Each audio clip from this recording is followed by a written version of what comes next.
बिस्मिल्लाहिर्रहमानिर्रहीम। अस्सलाम वालेकुम। 11 हिजरी माह सफ़र के आखिर में हुजूर सल्लल्लाहु अलैहि वसल्लम एक रात एक जनाजे में शिरकत करके जन्नतुल बाकी वापस आए तो सर में दर्द की तकलीफ़ से दो चार हुए। यहीं से आप सल्लल्लाहु अलैहि वसल्लम के मर्ज वफ़ात का सिलसिला शुरू हुआ। फिर रफ्ता रफ्ता यह मर्ज शिद्दत पड़ने लगा। 8 रबीउल अव्वल को हफ्ते के दिन भर में चढ़कर कुतबा दिए, जिसमें बेशुमार दीन उमर के बारे में सहाबा इकराम रज़ी अल्लाह अन्हु को आगाह किया।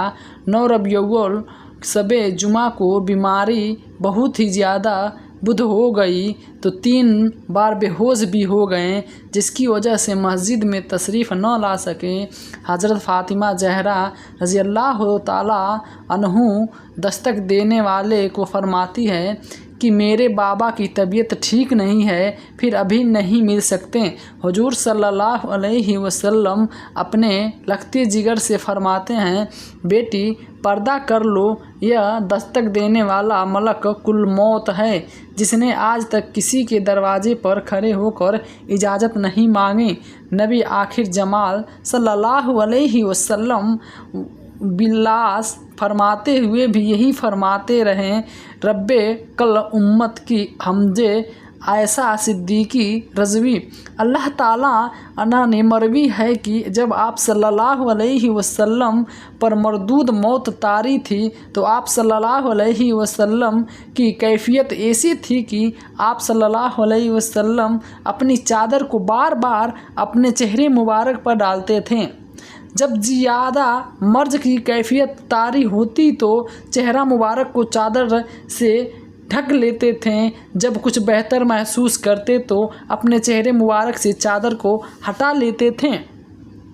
मर्ज के आयाम में एक रोज़ हज़रत आयशा रज़ी अल्लाह ताला अन्हु के घर में, जो आप सल्लल्लाहु अलैहि वसल्लम के लिए आखिरी आगरमाह बने, हुजूर अकरम सल्लल्लाहु अलैहि वसल्लम सहाबा इकराम को वसीयत फरमाते रहें।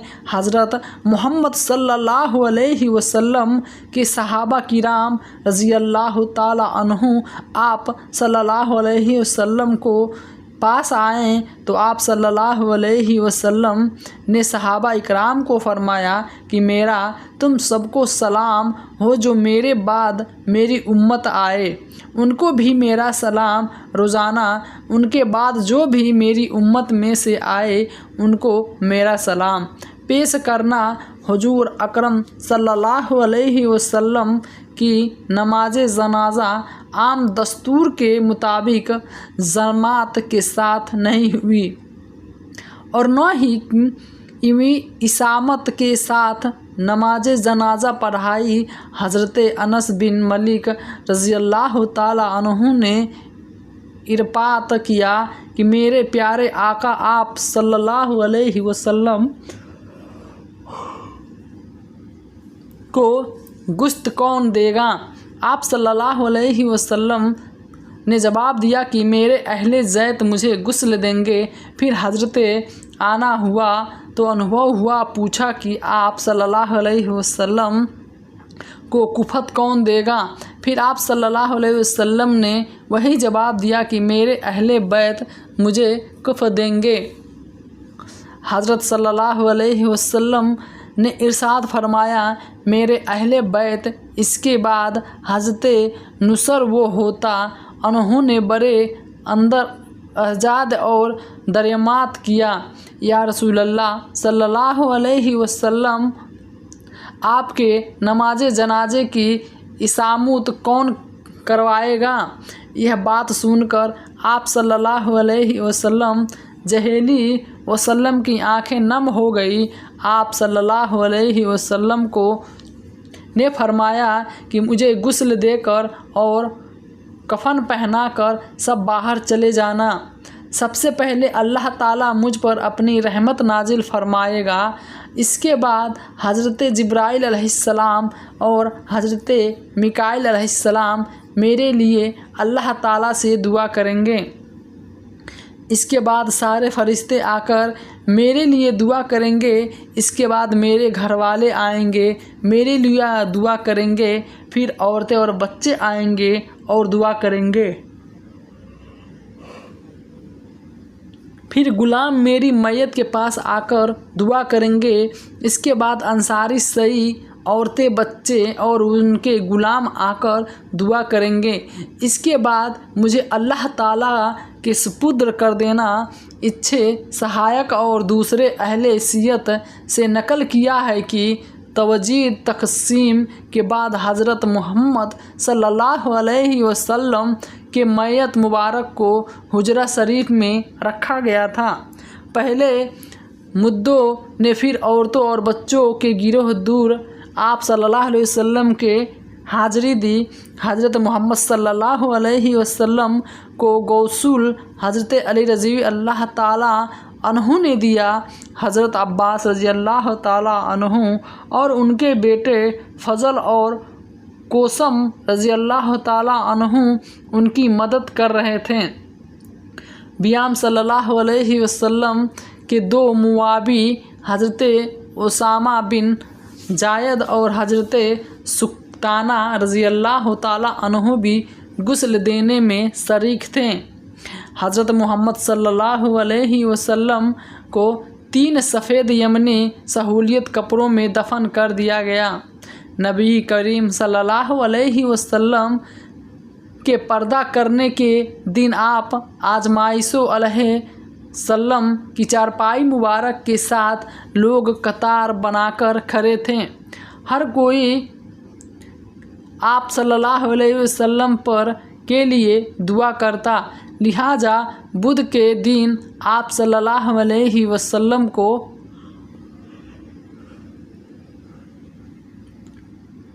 अल्लाह ताला के सुपुर्द किया गया।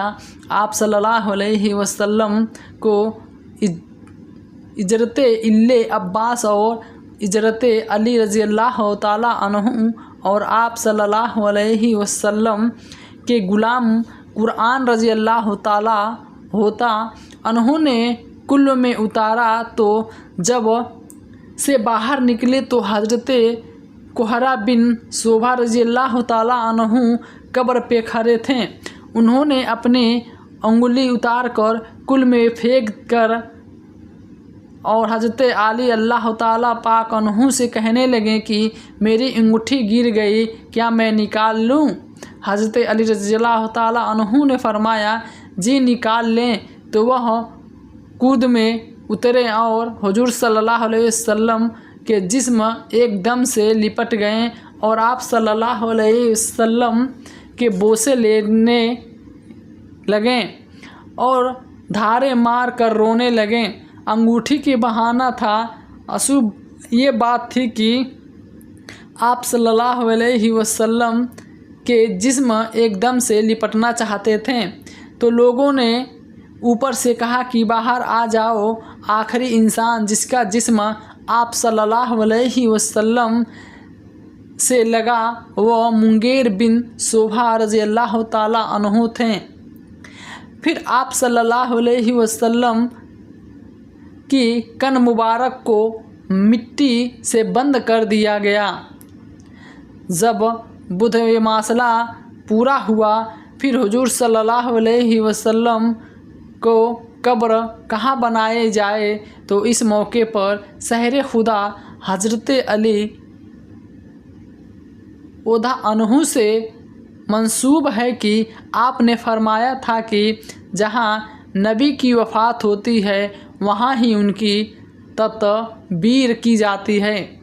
हिजरत अनस रज़ी अल्लाह ताला अन्हु से मरवी है कि हज़रत फ़ातिमा रज़ी अल्लाह ताला अन्हु खड़ी हुई। उन्होंने फरमाया, किस तरह तुमने आप सल्लल्लाहु अलैहि वसल्लम को मिट्टी में छुपाया है, किस तरह से आप सजने मेरे आला जान पर मिट्टी डाली। फिर फरमाया कि यही अल्लाह ताला का कानून है। बिना रोके हुजूर के शरीफ क़याम पे मुस्तकबिल मैयत को किबला और लिटाकर गुस्ल के बाद कफन पहनाकर किसी प्रकार पाक जगह पर उन्हें जाने वाली नमाज जमात ले जनाजा कहलाती है। यह याद रहे कि एक ऐसी जमात है कि जो मरने वाले के लिए दुआए मगरिब के तौर पर पढ़ी जाती है। इस सब जानते हैं कि अल्लाह के प्यारे नबी हज़रत मोहम्मद सल्लल्लाहु अलैहि वसल्लम को नमाज जनाजे मगरिब की ज़रूरत ही न थी।